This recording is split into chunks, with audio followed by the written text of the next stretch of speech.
I'm showing you a quick way how to maintain your battery over the winter. Do a trickle charge. That's the easiest way to do it. You can buy one of these here for like $5–10 at your local Walmart or a hardware store. I bought a couple of these, and then all I do is I just plug it in there, and then it just does it and maintain the battery. What it does over the winter is you don't do that. Your battery actually can get cold or freezes, and then when it freezes, it cracks. Hence, your life of the battery doesn't, you might have a bad battery during the summer. So this one here comes with, nice about is, come with your negative and positive hookup.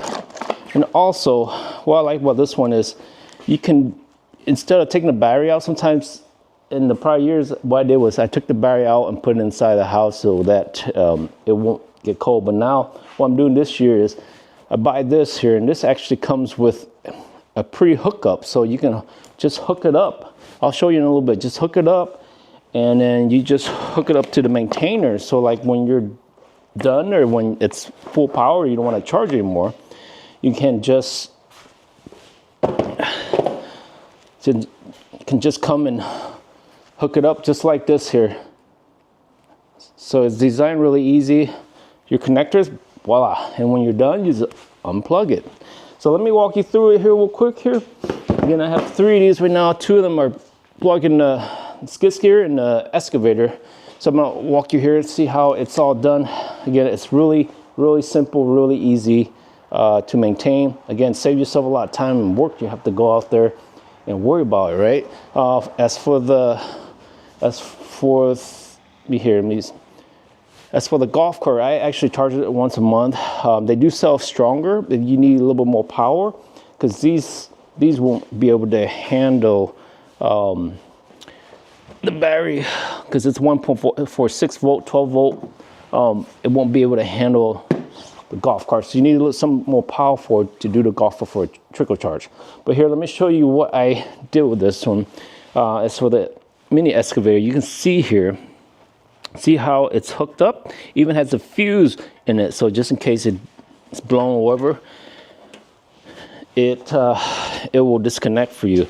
So this, on the excavator, I have it where it's hooked up to this, so it's a little bit easy because this is easy access, so I didn't go ahead and use the other style hookup where you bolt it on, but it's also nice. That one, you can unplug it. You see, you can unplug and plug it back in.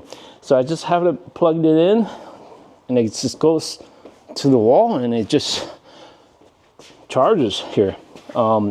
Green means charge status, but when it's also green from this, each unit's different. So this one, when it's green, it's actually automatically doing a trickle charge.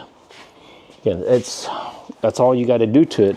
As for the skid steer here, because this is inside and it's hard to reach, you can actually open this, but right now I can't open because this is in the way. This whole front lifts up, but I got it where you see here where I just bolt it on there, and then once this is just hooked up, this is actually just gonna stick out here, and I'm gonna wire tie it. You can see wire tie, and just when I'm done, I'm not using it, unplug it, and that's it.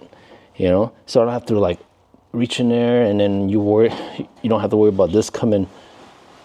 You can see this coming apart, so that wire, it's all hooked up.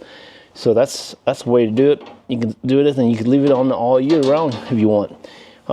But yeah, that's how I got this one hooked up. And I just run the wire up to the wall, and that's it. Again, these are pretty cheap. It's worth an investment, It's worth an investment. You can see here I got 2 here and that one over there. Good investment. And also you can do it for your lawnmower if you need to. The lawnmower, actually the battery I took inside because I did it before I bought these trickle charge. But these I didn't want to deal with. The battery's a little bit bigger on these units, so as for the lawnmower, they're pretty small 12 volt batteries. So, but other than that, guys, I just want to go over you guys, share share my experience and how to save time, how to save time in winter, especially with all the equipment you have. You have all these equipment. This is the easiest way to do it. So guys, until next time, take care, stay warm, and adios.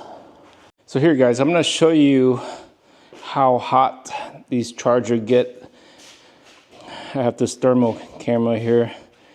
Just power it on here, give it a second. Let's see how much heat it's generating from the trickle charge. Let me lift it up here. Okay, let me get back here. Let me open this here up for you guys here. Okay, and you can see how hot it gets. See, it's not producing a lot of heat, so the trickle charge is pretty stable. That's the reason I want to show you guys this here. Let me go on this side here. So sometimes I'm afraid it might be too much heat coming from the charge, but actually, yeah, you can't see anything. You see that? There's like not much heat being generated from it. Now let's go to the skid steer here. And this is the blue is cold, and red of course is heat being generated. So let's look at this here inside here. You see this one too. This is yeah, you can see the battery, no heat, so it's actually pretty good. So you don't have to worry about it burning the battery or overheating it. So the trickle charge works really well. Just want to add that to the content for you guys to see.